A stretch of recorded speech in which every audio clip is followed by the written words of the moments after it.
Hi, ಹೇಗಿದ್ದೀರಾ?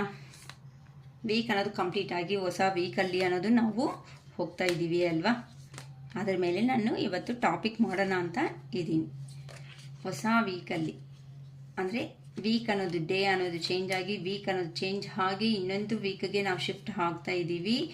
ಈ ವೀಕಲ್ಲಿ ನಿಮಗೆ ಹೇಗಿದೆ? ಫೈನಾನ್ಷಿಯಲಿ ಆಗ್ಬೋದು, ಇಲ್ಲ ಕೆರಿಯರ್ ವೈಸ್ ಆಗ್ಬೋದು, ಇಲ್ಲ ರಿಲೇಷನ್ಶಿಪ್ಪಲ್ಲಿ ಆಗ್ಬೋದು. ನಿಮಗೆ ಹೇಗಿದೆ ಅಂತ ನಾನು ನೋಡ್ತಾ ಇದ್ದೀನಿ. ನಮ್ಮ ವ್ಯೂವರ್ಸ್ಗೆ ನಾನು ನೋಡ್ತಾ ಇದ್ದೀನಿ. ಯಾರ ಬಗ್ಗೆನೂ ಯೋಚನೆ ಮಾಡ್ತಾ ಇಲ್ಲ. ಓಕೆನಾ? ಪಾಸಿಟಿವ್ ಆಗೇ ಇರಬೇಕು ಅಂತಲೂ ತುಂಬ ಅನ್ಕೊಳ್ಳಿ. ಈ ವೀಕಲ್ಲಿ ನಿಮಗೆ ಹೇಗಿದೆ ಅಂತ ನಾನು ನೋಡ್ತಾ ಇರೋದು. ರಿಲೇಷನ್ಶಿಪ್ ವೈಸ್, ಕೆರಿಯರ್ ವೈಸ್ ಮಾತ್ರ ನಾನು ನೋಡ್ತೀನಿ. 2 ಪಾಯಿಂಟ್ಸ್ ಮೇಲೆ ನಾನು ಮಾಡ್ತೀನಿ. Okay, please give me accurate answers universe. Please give me accurate answers. ನಮ್ಮ ವ್ಯೂವರ್ಸ್ಗೆ ಪಾಸಿಟಿವ್ ಆಗಿರೋವಂಥ ಕಾರ್ಡ್ಸೇ ಕೊಡಿ. ಫ್ಯಾಮ್ಲಿ ಆಗಲಿ, ಇಲ್ಲ ರಿಲೇಷನ್ಶಿಪ್ಪಲ್ಲಾಗಲಿ, ಇಲ್ಲ ಕೆರಿಯರಲ್ಲಾಗಲಿ ಒಳ್ಳೆ ಪಾಸಿಟಿವ್ ಆಗಿ ಇರೋ ಥರ ಎನರ್ಜಿ ಅನ್ನೋದೇ ಕೊಡಿ ಶಿವಯ್ಯ ಅಂತ ನಾನು ಕೇಳ್ಕೊತಾ ಇದ್ದೀನಿ ನಮ್ಮ ಶಿವಯ್ಯನ. ಓಕೆ, ಫಸ್ಟೇ 2 ಆಫ್ ಕಪ್ಸ್ ಹೋಗಿ. ಇನ್ನು ಎಲ್ಲಿ ಜಾಬ್ ಏನು ಸ್ಟಾರ್ಟ್ ಮಾಡ್ಬೇಕು ಅನ್ಕೊತಾ ಇದ್ದೀರೋ, ಇನ್ ಕೇಸ್ ಏನಾದರೂ ಆಪರ್ಚುನಿಟೀಸ್ ಅನ್ನೋದು ತುಂಬ ಚೆನ್ನಾಗಿ ಯಾರಿಗಾದ್ರೂ ಬರ್ತಾ ಇದೆ ಅಂತ ಅಂದರೆ ಖಂಡಿತ ಹ್ಯಾಪಿಯಾಗಿರ್ತೀರಾ ಅಂತ ಹೇಳ್ತಾ ಇದೆ. ರಿಲೇಷನ್ಶಿಪ್ಪಲ್ಲಿ ಚೆನ್ನಾಗಿ ತೋರಿಸ್ತಾ ಇದೆ. 3 ಆಫ್ ಕಪ್ಸು ಎಲ್ಲ ಎಂಜಾಯಬಲ್ ಮೂಮೆಂಟ್ಸೇ ಸಿಗ್ತಾ ಇದೆ. ತುಂಬ ಪಾಸಿಟಿವ್ ಆಗೇ ಇದೆ. ಹೇಳಿದೆ ಅಲ್ವಾ? ನೈಟ್ ಆಫ್ ಪೆಂಟಿಕಲ್ಸ್, ಏನೋ ಮನಿ ಪರ್ಪಸ್ ಯೋಚನೆ ಮಾಡ್ತಾ ಇರೋ ಅವ್ರಿಗೆ ಸ್ಟ್ರಕ್ ಆಗಿರೋ ಮನಿ ಏನಾದರೂ ಇದೆ ಅಂತ ಅಂದ್ರೂ ಬರ್ತಾ ಇದೆ ಅಂತ ಹೇಳ್ಬೋದು. ನೆಕ್ಸ್ಟ್ ಬಂದು 8 ಆಫ್ ಪೆಂಟಿಕಲ್ಸ್, ಅಂದರೆ ನೀವು ಡಿಸೈಡ್ ಮಾಡ್ಕೊತಾ ಇದ್ದೀರಾ ಹೆಂಗಾದರೂ ಸರಿ ನಾನು ಹಾರ್ಡ್ ವರ್ಕ್ ಮಾಡಿ ಆದ್ರೂ ಮನಿನ ಸಂಪಾದನೆ ಮಾಡ್ಕೋಬೇಕು ಅಂತ. ದಟ್ ಟವರ್ ಏನೋ ಗೊತ್ತಾಗಿದೆ. ಏನು ವಿಷಯದ ಬಗ್ಗೆ ಸಡನ್ ಚೇಂಜ್ ಆಫ್ ಅನ್ನೋದೂ ಆಗ್ತಾ ಇದೆ. ನಿಮಗೆ ತುಂಬ ಒಳ್ಳೆಯದೇ ಅಲ್ವಾ? ಹುಣ್ಣಿಮೆ ಅನ್ನೋದೂ ಬರ್ತಾ ಇದೆ. Next 5 of cups, next page of cups, next 4 of pentacles, Knight of Swords, 10 of Pentacles. We call the Hermit. ಸೈಡ್ಗೆ ಇಡ್ತಾ ಇದ್ದೀನಿ. ಓಕೆನಾ? ಮತ್ತೆ ಅದ್ರ ಬಗ್ಗೆ ನೋಡೋಣ. Next page of ಸ್ವಾರ್ಡ್ಸ್.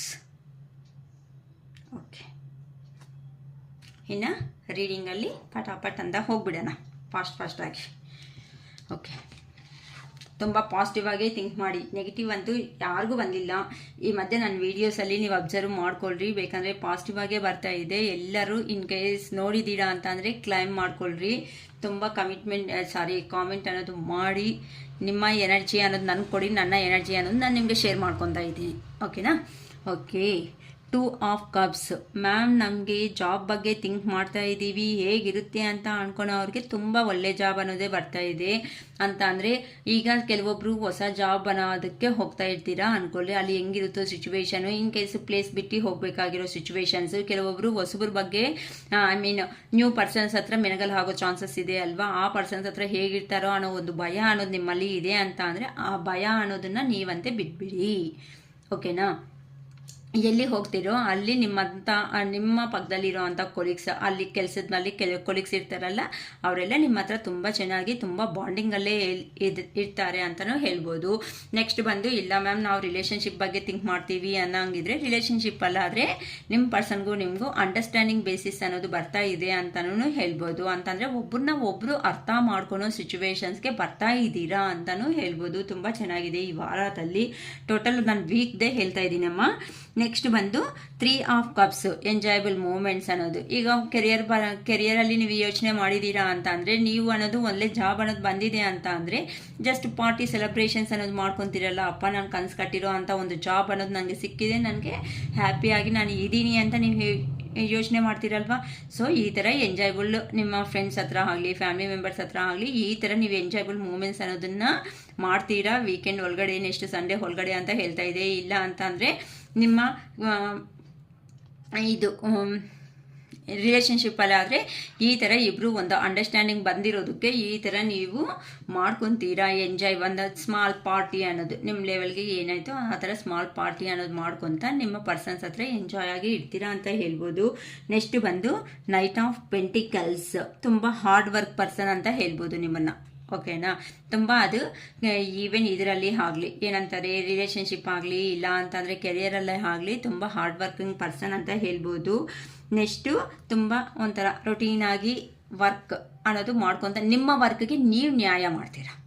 ಟೋಟಲಾಗಿ ಹೇಳಬೇಕು ಅಂತಂದರೆ ನಿಮ್ಮ ವರ್ಕ್ಗೆ ನೀವು ಅನ್ನೋದನ್ನ ಖಂಡಿತ ನ್ಯಾಯ ಅಂತ ಮಾಡ್ತೀರಾ. ತುಂಬ ರೆಸ್ಪಾನ್ಸಿಬಿಲಿಟಿ ಇರೋ ಅಂಥ ಪರ್ಸನ್ನು ಅಂದರೆ ನಿಮ್ಮ ವರ್ಕ್ಗೆ ಹೋಗಿದ್ದೀನಿ ಏನೋ ಟೈಮ್ ಪಾಸ್ ಮಾಡಿದ್ದೀನಿ ಅಂತ ಟೈಮ್ ವೇಸ್ಟ್ ಮಾಡೋ ಪರ್ಸನ್ ಅಂತೂ ಖಂಡಿತ ಅಲ್ಲ.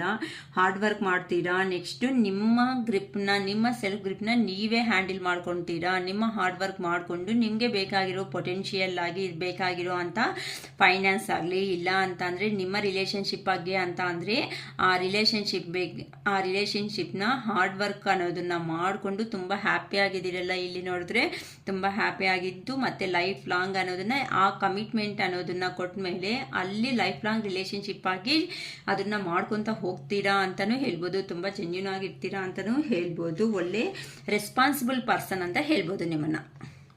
ಅದಕ್ಕೋಸ್ಕರನೇ ಇಲ್ಲಿ ನೋಡಿ 8 ಆಫ್ ಪೆಂಟಿಕಲ್ಸ್ ಅನ್ನೋದು ಇದೆ. ಅಂದರೆ ಈಗ ಹೊಸ ಜಾಬ್ ಬಂದಿದೆ ಅಂದರೆ ಆಟೋಮೆಟಿಕ್ಕಾಗಿ ಏನೋ ಅಂತೀರಾ ಮನೆ ಅನ್ನೋದು ಬಂದೇ ಬರುತ್ತೆ. ಅದಕ್ಕೋಸ್ಕರ ತುಂಬ ಹಾರ್ಡ್ ವರ್ಕರು ತುಂಬ ಜೆನ್ಯೂನ್ ಪರ್ಸನ್ ನೀವು ಅನ್ನೋದು ಅಂತ ಅಂದರೆ ನೀವು ಏನಕ್ಕಾದ್ರೂ ಕಮಿಟೆಡ್ ಅನ್ನೋದು ಆಗಿದ್ದೀರಾ ಅಂತ ಅಂದರೆ ಅದು ಜಾಬ್ ಆಗ್ಬೋದು ಇಲ್ಲ ಪರ್ಸನ್ ಬಗ್ಗೆ ಆದ್ರೂ ಆಗ್ಬೋದು. ಒನ್ಸ್ ನೀವು ಅನ್ನೋದು ಕಮಿಟೆಡ್ ಅನ್ನೋದು ಆಗಿದೆ ಅಂತ ಅಂದರೆ ಅದಕ್ಕೆ ಜಡ್ಜ್ಮೆಂಟ್ ಅಂದರೆ ಅದಕ್ಕೆ ನ್ಯಾಯ ಅನ್ನೋದು ಮಾಡ್ತೀರಾ ಅಂತ ಪರ್ಸನ್ ಅಂತ ಇಲ್ಲಿ ಹೇಳ್ಕೋಬೋದು. ಅದಕ್ಕೋಸ್ಕರ ನಿಮ್ಮ ಸ್ಕಿಲ್ ಅನ್ನೋದನ್ನ ನೀವು ಡೆವಲಪ್ಮೆಂಟ್ ಅಂದರೆ ಕಮ್ಯುನಿಕೇಷನ್ ಸ್ಕಿಲ್ಸ್ ಅನ್ನೋದು ಆಗ್ಬೋದು ಇಲ್ಲ ಬಾಡಿ ವೈಸ್ ಅಂತ ಅಂದರೆ ನಿಮ್ಮ ಬಾಡಿ ವೈಸ್ ಅಂತ ನಿಮಗೆ ಏ ಥರ ಬೇಕೋ ಆ ಥರ ರೆಸಿಗ್ನೇಟ್ ಅನ್ನೋದನ್ನ ಯೋಚನೆ ಮಾಡ್ಕೊಳ್ರಿ. ಓಕೆನಾ. ನೀವು ಹೋಗೋ ಫೀಲ್ಡ್ ಮೇಲೇನೂ ಡಿಪೆಂಡ್ ಆಗಿರುತ್ತೆ ಥಿಂಕಿಂಗ್ ಲೆವೆಲ್ ಅನ್ನೋದು. ತುಂಬ ಹಾರ್ಡ್ ವರ್ಕರು ತುಂಬ ಜೆನ್ಯೂನ್ ಪರ್ಸನು ತುಂಬ ಮನಿ ಅರ್ನೋ ಅನ್ನೋದನ್ನ ಮಾಡ್ಕೋಬೇಕು ಅಂತಲೂ ಯೋಚನೆ ಮಾಡ್ತಾ ಇದ್ದೀರಾ ನೀವು ನೋಡಿದ್ರೆ. ಇಲ್ಲ ಅಂತಂದರೆ ರಿಲೇಷನ್ಶಿಪ್ ವೈಸ್ ನೋಡಿದ್ರೆ ನಾನು ಮನಿ ಅನ್ನೋದನ್ನ ಅರ್ನ್ ಮಾಡಿಕೊಂಡು ನನ್ನ ರಿಲೇಷನ್ಶಿಪ್ಪಲ್ಲಿ ನಾನು ಹೋಗಿ ಮೀಟ್ ಮಾಡಿ ಇನ್ನೂ ಬೆಟರ್ ಆಗಿ ಇರಬೇಕು ಅಂತ ಯೋಚನೆ ಮಾಡ್ತಾ ಇದ್ದೀರಾ. ಅದಕ್ಕೋಸ್ಕರನೇ ಫ್ಯಾಮ್ಲಿ ಅನ್ನೋದನ್ನ ಚೆನ್ನಾಗಿ ನೋಡ್ಕೋಬೇಕು ಅನ್ನೋ ಒಂದು ಕಾರಣದಿಂದನೂ ಮನಿ ಅರ್ನ್ ಮಾಡ್ತಾ ಇದ್ದೀರಾ ಅಂತ ಹೇಳ್ಕೋಬೋದು.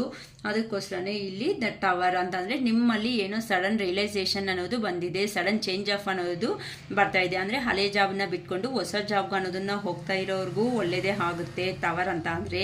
ಇಲ್ಲ ಅಂತಂದರೆ ರಿಲೇಷನ್ಶಿಪ್ಪಲ್ಲಿ ಅಂತ ಅಂದರೆ ನಿಮಗೆ ಗೊತ್ತಾಗಬೇಕಾಗಿರೋ ಒಂದು ವಿಷಯ ಅನ್ನೋದನ್ನ ಗೊತ್ತಾಗಿರೋದಕ್ಕೆ ಸಡನ್ ಚೇಂಜ್ ಅನ್ನೋದು ನಿಮ್ಮಲ್ಲಿ ಆಗಿದೆ ಅಂತ ಅಂದರೆ ಇಷ್ಟು ದಿನ ಇನ್ ಕೇಸ್ ಸಪ್ರೇಷನಲ್ಲಿ ಇನ್ ಕೇಸ್ ಆಗಿರೋ ಚಾನ್ಸಸ್ ಇದೆ ಅಂತಂದರೆ 2 ಆಫ್ ಕಪ್ಸ್ ಅನ್ನೋದು ನೋಡಿ ಎಂಜಾಯ್ ಮಾಡ್ಕೊತಾ ಇದ್ದೀರಾ ನಿಮ್ಮ ಪರ್ಸನ್ ಹತ್ರ. ಅದಕ್ಕೋಸ್ಕರನೇ ಅವ್ರಿಗೋಸ್ಕರ ಸ್ಟೆಪ್ ತಗೊಂಡು ಬರ್ತಾ ಇದ್ದೀರಾ. ಮತ್ತು ನೀವು ಹಾರ್ಡ್ ವರ್ಕಿಂಗ್ ಪರ್ಸನ್ನು ನಿಮ್ಮ ರಿಲೇಷನ್ನ ನೀವು ಮಾಡಿಕೊಂಡು ಈ ಥರ ಹೋಗಿ ನಿಮ್ಮ ರಿಲೇಷನ್ಶಿಪ್ ಅನ್ನೋದನ್ನು ನೀವು ಗ್ರೋ ಮಾಡ್ಕೊಳ್ಳೋದಕ್ಕೆ ಹಾರ್ಡ್ ವರ್ಕಿಂಗ್ ಮಾಡ್ತಾ ಇದ್ದೀರಾ ಅಂತಲೂ ಗೊತ್ತಾಗ್ತಾ ಇದೆ. ಇಲ್ಲಿ ನಿಮ್ಮಲ್ಲಿ ಏನೋ ಒಂದು ಸಡನ್ ಚೇಂಜ್ ಅನ್ನೋದು ಬಂದಿದೆ. ಅದು ಪಾಸಿಟಿವ್ ಆಗಿ ನೆಗೆಟಿವ್ ಆಗಿ ಯಾರೂ ಹೋಗಬೇಡಿ. ಸಡನ್ ಚೇಂಜ್ ಅನ್ನೋದು ಬಂದಿದೆ. ಸಡನ್ ಅವೇನಿಕನಿಂಗ್ ಅನ್ನೋದು ಆಗಿದೆ. ಅದಕ್ಕೋಸ್ಕರ ಇನ್ನೂ ನಿಮ್ಮ ಏನಾದರೂ ಇದೆ ಅಂತಂದರೆ ನಿಮಗೆ ಏನಾದ್ರೂ ಪ್ರಾಬ್ಲಮ್ ಅನ್ನೋದು ಇದೆ ಅಂತಂದರೆ ಅದನ್ನು ಎಂಡ್ ಮಾಡ್ಕೋಬೇಕು ಅಂತ ನೀವು ಒಂದು ನಿಮ್ಮ ಪರ್ಸನ್ ಬಗ್ಗೆ ಏನೋ ಗೊತ್ತಾಗಿರೋ ಒಂದು ವಿಷಯ ಅನ್ನೋದು ಗೊತ್ತಾಗಿದೆ ಅಂತಂದರೆ ಈ ಪರ್ಸನ್ ಎಂಥವ್ರು ಇಂಥ ಪರ್ಸನ್ನ ನಾನು ಬಿಟ್ಕೊಂಡು ಹೋಗೋ ಚಾನ್ಸಸ್ ಬಂದಿದೆ ಅಂತ ಅಂದರೆ ಎಮೋಷ್ನಲ್ ಆಗಿ ಎಲ್ಲರೂ ನೋಡಿ ಪಾರ್ಟಿ ಸೆಲೆಬ್ರೇಷನ್ಸ್ ಮಾಡ್ತಾ ಇದ್ದೀರಾ ಅಂತ ಅಂದರೆ ಅವ್ರ ಮೇಲೆ ನಂಬಿಕೆ ಮೇಲೆ ತಾನೇ ನೀವು ಬಂದಿರೋದು. ಇಲ್ಲ ನಂಬಿಕೆ ಇಲ್ಲ ಅಂತ ಅಂದರೆ ನೀವೇನಕ್ಕೆ ಬರ್ತೀರಾ? ಬರಲ್ಲ ಅಲ್ವಾ. ಅದಕ್ಕೋಸ್ಕರ ಆ ಪರ್ಸನ್ ಬಂದ ಮೇಲೆ ಎಲ್ಲ ವಿಷಯಗಳು ಅನ್ನೋದು ಮಾತಾಡ್ಕೊಂಡಿರ್ತೀರ. ಸಪ್ರೇಷನ್ ಅನ್ನೋದು ಆದಮೇಲೆ ದೂರ ಅನ್ನೋದು ಆದಮೇಲೆ ಏನು ವಿಷಯಗಳು ಗೊತ್ತಾಗಿರಲ್ಲ. ಅದಕ್ಕೋಸ್ಕರ ನೀವು ದೂರ ಅನ್ನೋದು ಆದಮೇಲೆ ಏನು ಆಗಿದೆ ಹೆಂಗಿದೆ ಸಿಚುವೇಶನ್ಸ್ ಅಂತ ಹೇಳ್ಕೊತಾ ಇರೋದಕ್ಕೆ ನಿಮ್ಮಲ್ಲಿ ಸಡನ್ ಚೇಂಜ್ ಆಫ್ ಅನ್ನೋದನ್ನು ಬಂದಿರ್ಬೋದು. ಓಕೆನಾ. ಅದನ್ನು ಪಾಸಿಟಿವ್ ಆಗಿ ಥಿಂಕ್ ಮಾಡಿ, ನೆಗೆಟಿವ್ ಆಗಿ ಯಾರು ಥಿಂಕ್ ಮಾಡಬೇಡಿ. ಏನೇ ನಡೆದ್ರೂ ನಾವು ಪಾಸಿಟಿವ್ ಆಗೇ ನಾವು ಕನ್ವರ್ಟ್ ಮಾಡ್ಕೊಬಿಡೋಣ ಅದನ್ನು ಅಷ್ಟೇ. ಅದಕ್ಕೋಸ್ಕರ ಅಯ್ಯೋ ನಾನು ಇಷ್ಟು ದಿನ ಬಿಟ್ಟು ಅನ್ನೋದು ಈ ಪರ್ಸನ್ನ ಹೋಗಿರೋದಕ್ಕೆ ನನಗೆ ಈ ಥರ ಅನ್ನೋದು ಇಂಥ ಒಳ್ಳೆ ಪರ್ಸನ್ನ ನಾನು ಬಿಟ್ಕೊಂಡು ನನ್ನ ಎಮೋಷನ್ಸು ಫೀಲಿಂಗ್ಸು ಯಾರ ಹತ್ರ ಹೇಳ್ದಂಗೆ ಅಲ್ಲಿ ಹೋದ್ಮೇಲೆ ಈ ಥರ ಪ್ರಾಬ್ಲಮ್ಸು ಅನ್ನೋದು ಫೇಸ್ ಮಾಡಿಕೊಂಡು ಅಂತ ನಿಮ್ಮಲ್ಲಿ ಸ್ವಲ್ಪ ರಿಗ್ರೆಟ್ ಅನ್ನೋದನ್ನು ಫೀಲ್ ಆಗ್ತಾ ಇದ್ದೀರಾ ಅಂತಲೂ ಹೇಳ್ಬೋದು. ನಿಮ್ಮ ಪರ್ಸನ್ನ ಅವರು ಇಂಥ ಒಳ್ಳೆ ಪರ್ಸನ್ನ ನಾನು ಸಡನ್ನಾಗಿ ಇದು ಮಾಡ್ಕೊತ ಹೋಗ್ತಾ ಇದ್ದೀನ ಅಂತ. ಇಲ್ಲ ಅಂತಂದರೆ ಇಲ್ಲ ಜಾಬ್ ಅನ್ನೋದು ಬಿಟ್ಬಿಟ್ಟು ಕೆರಿಯರ್ ವೈಸ್ ಅಂತ ಅಂದರೆ ಜಾಬ್ ಅನ್ನೋದು ಇಲ್ಲ ಹಳೆ ಜಾಬ್ ಬಿಟ್ಟಿರೋರು ತುಂಬ ಗ್ಯಾಪ್ ತಗೊಂಡಿರೋದು, ಇಲ್ಲ ಅಂತ ಅಂದರೆ ಹೊಸದಾಗಿ ನೀವು ಸ್ಟಾರ್ಟ್ ಮಾಡಿರೋರ್ಗೂ ಒಳ್ಳೆ ಆಪರ್ಚುನಿಟಿ ಅನ್ನೋದು ಬಂದಿದೆ, ಎಂಜಾಯ್ ಮಾಡ್ತಾ ಇದ್ದೀರಾ. ಅಯ್ಯೋ ನನಗೆ ತುಂಬ ಗ್ಯಾಪ್ ಅನ್ನೋದು ಸ್ಟಡೀಸ್ ಅನ್ನೋದು ಆದಮೇಲೆ ನಾನು ತುಂಬ ಗ್ಯಾಪ್ ತಗೊಂಡು ನಾನು ತಪ್ಪು ಮಾಡಿಕೊಂಡೆ ಅಂತ ನಿಮ್ಮಲ್ಲಿ ನಿಮ್ಮ ರಿಯಲೈಸೇಷನ್ ಅನ್ನೋದು ರಿಗ್ರೆಟ್ ಆಗಿ ಫೀಲ್ ಆಗ್ತಾ ಇದ್ದೀರಾ. ನಾನು ತುಂಬ ಟೈಮ್ ಅನ್ನೋದು ವೇಸ್ಟ್ ಮಾಡಿಕೊಂಡೆ, ಅದಕ್ಕೆ ನಾನು ಫೀಲ್ ಆಗ್ತಾ ಇದ್ದೀನಿ ಅಂತಲೂ ಇಲ್ಲಿ ಅನ್ಕೋಬೋದು. ನೆಕ್ಸ್ಟ್ ಬಂದು ಪೇಜ್ ಆಫ್ ಕಪ್ಸ್. ಈ ಅಟ್ಲೀಸ್ಟ್ ಈಗಿಂದ ಆದ್ರೂ ನನ್ನ ಜೀವನ ಅನ್ನೋದನ್ನ ಚೇಂಜ್ ಮಾಡ್ಕೋಬೇಕು ಅಂತ ನೀವು ಕ್ರಿಯೇಟಿವ್ ಆಗಿ ಥಿಂಕಿಂಗ್ ಮಾಡ್ತಾ ಇದ್ದೀರಾ ಅಂತ ಹೇಳ್ಬೋದು. ಎಲ್ಲ ಪಾಸಿಬಿಲಿಟೀಸು ಈಗಿನಿಂದ ಅಟ್ಲೀಸ್ಟ್ ನಾನು ಹ್ಯಾಪಿ ಮೂಮೆಂಟ್ಸ್ ಅನ್ನೋದನ್ನ ಇಟ್ಕೋಬೇಕು ಅಂತಲೂ ಹೇಳ್ಬೋದು. ಇಲ್ಲ ಅಂತಂದರೆ ನಿಮ್ಮ ಪರ್ಸನ್ ಅನ್ನೋರು ಈ ಥರ ರಿಗ್ರೆಟ್ ಆಗ್ತಾ ಇದ್ದಾರಲ್ಲಮ್ಮ, ಅದಕ್ಕೋಸ್ಕರ ಬಂದು ಮತ್ತೆ ನಿಮ್ಮ ಹತ್ರನೇ ಈ ಥರ ಕ್ಲೋಸ್ನೆಸ್ ಆಗಿ ಹ್ಯಾಪಿ ಸರ್ಪ್ರೈಸ್ ಆಗಿ ನಿಮ್ಗೆ ಏನಾದ್ರೂ ತಂದು ಕೊಡಬೇಕು. ಈ ಥರ ನಾನು ಇಂಥ ಪರ್ಸನ್ನ ನಾನು ಈ ಥರ ಬಿಟ್ಕೊಂಡು ಹೋಗೋ ಸಿಚುವೇಶನ್ ಬಂದಿರೋದಕ್ಕೆ ನನ್ನಲ್ಲಿ ನಾನೇ ರಿಗ್ರೆಟ್ ಆಗ್ತಾ ಇದ್ದೀನಿ ಅಂತ ಹೇಳ್ಕೊಳೋದಕ್ಕೆ ಕೆಲವೊಂದು ಸಾರಿ ಆಗಲ್ಲ. ಅದಕ್ಕೋಸ್ಕರ ನಿಮ್ಮ ಲವ್ ಆ್ಯಂಡ್ ಅಫೆಕ್ಷನ್ನ ಏ ಥರ ಆದ್ರೂ ನನ್ನ ಪರ್ಸನ್ಗೆ ಇನ್ನೂ ಚೆನ್ನಾಗಿ ಅರ್ಥ ಆಗೋ ಥರ ಮಾಡ್ತಾ ಇರೋ ಒಂದು ಪ್ರಯತ್ನ ಅಂತಲೂ ಹೇಳ್ಬೋದು. ನೆಕ್ಸ್ಟ್ ಬಂದು 4 ಆಫ್ ಪೆಂಟಿಕಲ್ಸ್ ಅಂತ ಅಂದರೆ ಇಲ್ಲಿ ಮನಿ ಸೇವಿಂಗ್ ಅನ್ನೋದನ್ನ ಮಾಡ್ತಾ ಇದ್ದೀರಾ ಅಂತಲೂ ಹೇಳ್ಬೋದು. ಅಂತ ಅಂದರೆ ಜಾಬ್ ಮಾಡೋ ಅವರು ಒಂದು ಏನಂತಾರೆ 10 ರೂಪೀಸ್ ಬಂದರೆ 4 ರೂಪೀಸ್ ಸೇವ್ ಮಾಡ್ಕೊತೀರಲ್ಲ, ಆ ಥರ ಮನಿ ಅನ್ನೋದನ್ನ ಕೆರಿಯರಲ್ಲಿ ನೀವು ಜಾಬ್ ಅನ್ನೋದು ಸ್ಟಾರ್ಟ್ ಮಾಡಿದ್ಮೇಲೆ ಆ ಥರ ಮನಿ ಸೇವಿಂಗ್ ಮಾಡ್ಕೊತಾ ಇದ್ದೀರಾ ಅಂತಲೂ ಹೇಳ್ಬೋದು. ಇಲ್ಲ ಅಂತ ಅಂದರೆ ನಿಮ್ಮ ಪರ್ಸನ್ ಅನ್ನೋ ಅವರು ರಿಲೇಷನ್ಶಿಪ್ಪಲ್ಲಿ ಅಂತ ಥಿಂಕ್ ಮಾಡಿದ್ರೆ ನಿಮ್ಮ ಫ್ಯಾಮಿಲಿ ಪರ್ಪಸ್ ಆಗಿ ನಿಮ್ಮ ಪರ್ಸನ್ ಅನ್ನೋ ಅವರು ಮನಿ ಸೇವಿಂಗ್ ಅನ್ನೋದನ್ನ ಮಾಡ್ತಾ ಇದ್ದಾರೆ ಅಂತಲೂ ಹೇಳ್ಬೋದು. ಅದಕ್ಕೋಸ್ಕರ ಅವ್ರ ಫೀಲಿಂಗ್ಸ್ ಅನ್ನೋದು ತುಂಬ ಎಕ್ಸ್ಪ್ರೆಸಿವ್ ಮಾಡ್ಕೊಂಡಂಗೆ ಅವ್ರನ್ನ ಅವ್ರು ಕಂಟ್ರೋಲ್ ಮಾಡ್ಕೊತಾ ಇದ್ದಾರೆ ಅಂತಲೂ ಹೇಳ್ಬೋದು. ಓಕೆನಾ. ನೆಕ್ಸ್ಟ್ ಬಂದು ನೈಟ್ ಆಫ್ ಸ್ವಾರ್ಡ್ಸ್ ಅಂತ ಅಂದರೆ ಫಾಸ್ಟಾಗಿ ಏನಾದ್ರೂ ಆ್ಯಕ್ಷನ್ ತಗೋಬೇಕು. ಈಗ ಜಾಬ್ ಅನ್ನೋದು ಇರೋ ಅವರು ಜಾಬಲ್ಲಿ ಹೋದ್ಮೇಲೆ ಇಂಪ್ರೂವ್ ಆಗೋದಕ್ಕೋಸ್ಕರ ಫಾಸ್ಟ್ ಆ್ಯಕ್ಷನ್ಸ್ ಅನ್ನೋದು ಕೆಲವೊಬ್ಬರು ತಗೊತಾರೆ. ಆದರೆ ಇಲ್ಲಿ ಫಾಸ್ಟ್ ಆ್ಯಕ್ಷನ್ ಅನ್ನೋದು ತಗೊಳೋದಕ್ಕಿಂತ ಮುಂಚೆ ನೀವು ಹೊಸ ಜಾಬ್ ಬಂದಿದೆ, ಹೊಸ ಜಾಬ್ ಹೋಗಿದ ತಕ್ಷಣ ಅದು ಮಾಡಬೇಕು ಇದು ಮಾಡಬೇಕು ಹಿಂಗೆ ಡೆವಲಪ್ ಮಾಡಬೇಕು ತುಂಬ ಅಂತ ಎಮೋಷ್ನಲ್ ಆಗಿ ಹೋಗಬೇಡಿ. ನಿಮ್ಗೋಸ್ಕರ ನೀವು ಅನ್ನೋದನ್ನು ಸ್ವಲ್ಪ ಸ್ಟ್ಯಾಂಡ್ ಮಾಡ್ಕೊಳ್ರಿ, ಯೋಚನೆ ಮಾಡಿ. ಈ ಥರ ಫಾಸ್ಟ್ ಆ್ಯಕ್ಷನು ಕೆಲವೊಂದು ಸಾರಿ ನಮಗೆ ಇರೋ ಜಾಬಲ್ಲಿ ಟ್ರಬಲ್ ಕೊಡೋ ಚಾನ್ಸಸ್ ಇರುತ್ತೆ. ಇಲ್ಲ ಏನು ನಾವು ತುಂಬಾ ಥಿಂಕ್ ಮಾಡ್ದಂಗೆ ರಿಲೇಷನ್ಶಿಪ್ಪಲ್ಲಿ ಇದ್ದೀವಿ ಅಂತ ಅಂದರೆ ಈ ಥರ ಫಾಸ್ಟ್ ಅನ್ನೋದು ಆ್ಯಕ್ಷನ್ ತಗೊಳ್ಳೋ ಮೂಮೆಂಟಲ್ಲಿ ಕೆಲವೊಂದು ಪ್ರಾಬ್ಲಮ್ಸ್ ಅನ್ನೋದನ್ನು ಫೇಸ್ ಮಾಡಬೇಕಾಗುತ್ತೆ. ಈ ಥರ ಪ್ರಾಬ್ಲಮ್ಸ್ ಅನ್ನೋದನ್ನು ನೀವು ಫೇಸ್ ಮಾಡೋ ಸಿಚುವೇಶನ್ಸ್ ಅನ್ನೋದು ಇರುತ್ತೆ ಅಂತ ನಮಗೆ ಈ ಕಾರ್ಡಿಂದ ಅರ್ಥ ಮಾಡ್ಕೋಬೋದು. ಆದರೆ ಸಾರಿ 10 ಆಫ್ ಪೆಂಟಿಕಲ್ಸ್ ಅಂದರೆ ಮನಿ ಎರ್ನಿಂಗ್. ಈಗ ಜಾಬ್ ಬಂದಿರೋ ಕೆರಿಯರಲ್ಲಿ ಇರೋ ಅವ್ರಿಗಾದ್ರೆ ಮನಿ ಎರ್ನಿಂಗ್ ಅನ್ನೋದು ಚೆನ್ನಾಗಿ ಇದೆ. ಅದಕ್ಕೋಸ್ಕರ ಮನಿ ಎರ್ನಿಂಗ್ ಅನ್ನೋದು ಮಾಡ್ಕೊಂಡಿರೋ ಅವ್ರಿಗೆ ಏನಾಗುತ್ತೆ, ನಮಗೆ ನಮ್ಮ ಫುಲ್ಫಿಲ್ಮೆಂಟ್ಸ್ ಅನ್ನೋದು ನಮ್ಮ ಡ್ರೀಮ್ಸ್ ಅನ್ನೋದು ಫುಲ್ಫಿಲ್ಮೆಂಟ್ ಮಾಡ್ಕೊಳೋದಕ್ಕೆ ಒಂದು ಚಾನ್ಸ್ ಬಂದಿರುತ್ತೆ ಅಲ್ವಾ. ನಮಗೆ ಬೇಕಾಗಿರೋ ಅಂಥ ಮನಿ ಅನ್ನೋದು ನಮ್ಮ ಹತ್ರ ಇರೋದಕ್ಕೆ ನಿಮ್ಮ ಡ್ರೀಮ್ಸ್ ಅನ್ನೋದನ್ನು ನೀವು ಫುಲ್ಫಿಲ್ ಅನ್ನೋದು ಮಾಡ್ಕೊತಾ ಇದ್ದೀರಾ ಅಂತಲೂ ಹೇಳ್ಬೋದು. ಅದಕ್ಕೋಸ್ಕರ ನಿಮಗೆ ಅಮೌಂಟ್ ಅನ್ನೋದು ಬಂದಿರೋದಕ್ಕೆ ನಿಮ್ಮ ಫ್ಯಾಮಿಲಿ ಅನ್ನೋದನ್ನು ಈ ಥರ ಎಲ್ಲ ಒಳ್ಳೆ ಟ್ರಿಪ್ ಆದರೂ ಹೋಗಿರ್ಬೋದು. ಇಲ್ಲ ಅಂತಂದರೆ ಇರೋದ್ರಲ್ಲಿ ನಿಮ್ಗೆ ಬಂದಿರೋ ಅಂಥ ಬಡ್ಜೆಟ್ಟಲ್ಲಿ ನೀವು ಫ್ಯಾಮಿಲಿ ಹ್ಯಾಪಿ ಫ್ಯಾಮಿಲಿ ಆಗಿ ಇದ್ದೀರಾ ಅಂತ ಆದ್ರೂ ಈ ಕಾರ್ಡಿಂದ ನಾವು ಅರ್ಥ ಮಾಡ್ಕೋಬೋದು. ಅರ್ಥ ಆಗ್ತಾ ಇತ್ತಾ? ಹ್ಯಾಪಿ ಫ್ಯಾಮಿಲಿ ಆಗಿ ಇದ್ದೀರಾ. ಇಲ್ಲ ಮ್ಯಾಮ್ ರಿಲೇಷನ್ಶಿಪ್ಪಲ್ಲಿ ಅಂತಂದರೆ ನಿಮ್ಮ ಪರ್ಸನ್ನ ನೀವು ಮೀಟ್ ಅನ್ನೋದು ಆದಮೇಲೆ ಈ ಥರ ಹ್ಯಾಪಿ ಫ್ಯಾಮಿಲಿ ಅನ್ನೋದನ್ನು ಲೀಡ್ ಮಾಡ್ತಾ ಇದ್ದೀರಾ ಅಂತ ಆದ್ರೂ ಹೇಳ್ಬೋದು. ನಿಮಗೆ ಯಾವ ಥರ ರೆಸಿಗ್ನೇಟ್ ಆಗುತ್ತೋ ಆ ಥರ ತಗೊಳ್ಳಿ ಅಂತಲೇ ಹೇಳ್ತಾ ಇದ್ದೀನಿ. ದ ಹೆರ್ಮೆಟ್ ಅಂತ ಅಂದರೆ ಜಾಬ್ ಅಂದರೆ ನೀವು ಇಷ್ಟು ದಿನ ಫ್ರೀ ಆಗಿದ್ದೀರಲ್ಲ, ಕೆರಿಯರ್ ಅನ್ನೋ ಜಾಬ್ ಅಂದರೆ ಎಜುಕೇಷನ್ ಅನ್ನೋದು ಕಂಪ್ಲೀಟ್ ಆದಮೇಲೆ ಸ್ವಲ್ಪ ಫ್ರೀ ಅನ್ನೋದು ಇದ್ದೀರಲ್ಲ, ನೀವು ಆ ಮೂಮೆಂಟಲ್ಲಿ ಪದೇ ಅಂದರೆ ತುಂಬ ರಿಮೆಂಬರ್ ಅನ್ನೋದು ಮಾಡ್ಕೊಂಡಿರ್ತೀರ. ಜಾಬ್, ಅಯ್ಯೋ ನನಗೆ ಈ ಜಾಬ್ ಬಂದಿದ್ರೆ ಚೆನ್ನಾಗಿರ್ತಾ ಇತ್ತು, ಈ ಜಾಬೇ ನನ್ನ ಕನಸು, ಈ ಜಾಬ್ ಅನ್ನೋದನ್ನೇ ಕೆಲವೊಂದು ಸಾರಿ ನಿಮಗೆ ಡ್ರೀಮ್ಸಲ್ಲಿನೂ ಬಂದಿರ್ಬೋದು. ನನಗೆ ಜಾಬ್ ಬಂದಿದೆ, ನಾನು ಈ ಥರ ಪೊಸಿಷನ್ನಲ್ಲಿ ಇದ್ದೀನಿ ಅಂತ ಜಾಬ್ ಬಗ್ಗೆ ಅಂತ ಆದ್ರೂ ಯೋಚನೆ ಮಾಡ್ಕೋಬೋದು. ಇಲ್ಲ ಮ್ಯಾಮ್ ರಿಲೇಷನ್ಶಿಪ್ ಅಂತ ಅಂದರೆ ನಿಮ್ಮನ್ನು ನೀವೇ ಏನೋ ಇಂಟ್ರಸ್ಪೆಕ್ಷನ್ ಅನ್ನೋದು ಮಾಡ್ಕೊತಾ ಇದ್ದೀರಾ ಅಂತ ಅಂದರೆ ಜಾಬಲ್ಲಿ ಹೋಗಿರೋರು ಅಷ್ಟೇ, ಅದೇ ನಾನು ಟೈಮ್ ಅನ್ನೋದು ವೇಸ್ಟ್ ಮಾಡಿಕೊಂಡೆ ಅಲ್ವಾ, ಇಷ್ಟು ದಿನ ಇಷ್ಟು ಒಳ್ಳೆ ಜಾಬ್ಸ್ ಅನ್ನೋದು ಇದ್ದಾಗ ನಾನು ಟ್ರಯಲ್ ಅನ್ನೋದು ಮಾಡ್ಕೊಂಡಿಲ್ವಲ್ಲ ಅಂತ ನಿಮ್ಮನ್ನು ನೀವೇ ಏ ಥರ ಸರಿ ಮಾಡಿಕೊಂಡ್ರೆ ನಾನು ಇನ್ನೂ ಬೆಟರ್ ಪೊಸಿಷನ್ಗೆ ಹೋಗ್ತೀನಿ ಅಂತ ನಿಮ್ಮನ್ನ ನೀವೇ ಇಂಟ್ರಸ್ಪೆಕ್ಷನ್ ಮಾಡ್ಕೊತಾ ಇದ್ದೀರಾ. ಸೋಲ್ ಸರ್ಚಿಂಗ್ ಅನ್ನೋದನ್ನ ಮಾಡ್ಕೊತಾ ಇದ್ದೀರಾ. ಏನಕ್ಕೆ ಇಷ್ಟು ದಿನ ಟೈಮ್ ಅನ್ನೋದು ವೇಸ್ಟ್ ಮಾಡ್ಕೊಳ್ಳೋ ಚಾನ್ಸಸ್ ಅನ್ನೋದು ನನ್ನ ಲೈಫಲ್ಲಿ ಬಂತು ಅಂತ ನೀವು ಯೋಚನೆ ಮಾಡ್ಕೊತಾ ಇದ್ದೀರಾ. ನೀವು ಇಂಡಿಪೆಂಡೆನ್ಸ್ ಪರ್ಸನ್ ಅಂತಾನು ಈಗ ಹೇಳ್ಬೋದು. ಏನಕ್ಕೆ ಅಂತಂದರೆ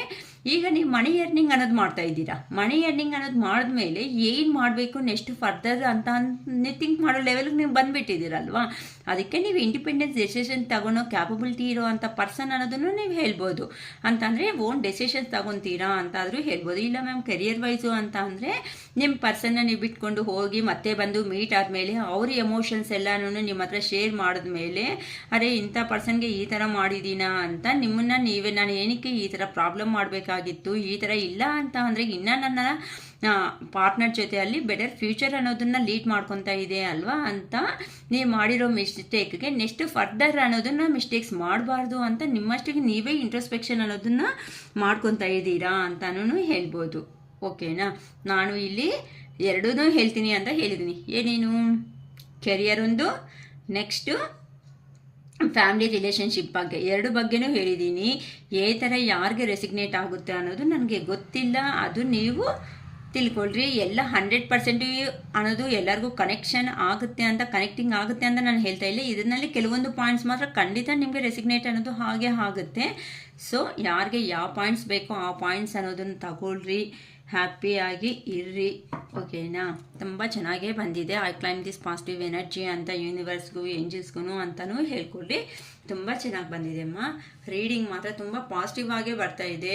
ಎಲ್ಲರೂ ಅಷ್ಟೇ ತುಂಬ ಪಾಸಿಟಿವ್ ಆಗಿ ಬರ್ತಾ ಇರೋವಾಗ ಒಂದು ಸಬ್ಸ್ಕ್ರೈಬ್ ಅನ್ನೋದು ಮಾಡಿಕೊಡ್ರಿ, ಲೈಕ್ಸ್ ಅನ್ನೋದು ಮಾಡಿ. ನಿಮ್ಮ ಲೈಕ್ ಅನ್ನೋದು ಸಬ್ಸ್ಕ್ರೈಬ್ನಿಂದ ಇನ್ನೂ ಕೆಲವೊಬ್ಬರಿಗೆ ನಾವು ಹೆಲ್ಪ್ ಮಾಡಿರೋರೇ ಆಗ್ತೀವಿ. ನಮ್ಮ ಹತ್ರ ಮನಿ ಇಲ್ಲ ಅಂತ ಅಂದ್ರೂ ಪರವಾಗಿಲ್ಲ, ಅಟ್ಲೀಸ್ಟ್ ಹೆಲ್ಪಿಂಗ್ ನೇಚರ್ ಅನ್ನೋದಾದರೂ ಇರುತ್ತೆ ಅಲ್ವಾ. ಆ ಹೆಲ್ಪಿಂಗ್ ನೇಚರ್ನ ಈ ಥರ ಯೂಸ್ ಮಾಡ್ಕೊಳ್ರಿ ಅಂತ ಮಾತ್ರ ನಾನು ಸಜೆಷನ್ ಮಾಡ್ತಾ ಇದ್ದೀನಿ. ಒಂದು ಸಬ್ಸ್ಕ್ರೈಬು, ಒಂದು ಲೈಕ್ ಅನ್ನೋದು, ಒಂದು ಕಾಮೆಂಟ್ ಮಾಡೋದ್ರಿಂದ ನನಗೆ ಬೂಸ್ಟಪ್ ಆಗುತ್ತೆ. ಓಕೆನಾ. ನೆಕ್ಸ್ಟು ನಮ್ಮ ವ್ಯೂವರ್ಸ್ಗೆ, ನೆಕ್ಸ್ಟ್ ನ್ಯೂ ಆಗಿ ಬರೋ ಅಂತ ಅವ್ರಿಗೆ ನಿಮ್ಮ ಲೈಕ್ ಆಗಲಿ ಸಬ್ಸ್ಕ್ರೈಬ್ ಆಗಲಿ ಅವ್ರಿಗೆ ಬೂಸ್ಟಪ್ ಆಗುತ್ತೆ. ಏನಕ್ಕೆ ಹೇಳಿ, ಇಲ್ಲಿ ಯೂಟ್ಯೂಬ್ಸಲ್ಲಿ ವೀಡಿಯೋಸ್ ಅನ್ನೋದು ಮುಂದಕ್ಕೆ ಹೋಗಬೇಕು ಅಂತ ಅಂದರೆ ಒಂದು ಲೈಕು ಸಬ್ಸ್ಕ್ರೈಬ್ನಿಂದನೇ ಬೇಗ ಅನ್ನೋದು ಹೋಗುತ್ತೆ. ಅದಕ್ಕೋಸ್ಕರ ನಾನು ಹೇಳ್ತಾ ಇರ್ತೀವಿ, ನಮ್ಮ ಕೈ ಏನಾಗಿಲ್ಲ ಅಂತಂದ್ರೆ ಅಟ್ಲೀಸ್ಟ್ ನಮ್ಮ ಕೈಯಲ್ಲಿರೋ ಅಂಥ ವರ್ಕ್ ನಾವು ಮಾಡಿ ಅಟ್ಲೀಸ್ಟ್ ನಮಗೆ ಬೇಕಾಗಿರೋ ಸೊಸೈಟಿ ಕೆಲವೊಬ್ರಿಗಾದ್ರೂ ನಾವು ಹೆಲ್ಪ್ ಮಾಡೋ ರೇಂಜಿಗೆ ಬರೋಣ ಅಂತ ನಾನು ಕೇಳ್ತಾ ಇರ್ತೀನಿ ಅಷ್ಟೇ. ಓಕೆನಮ್ಮ. Okay, it is all for today. Bye.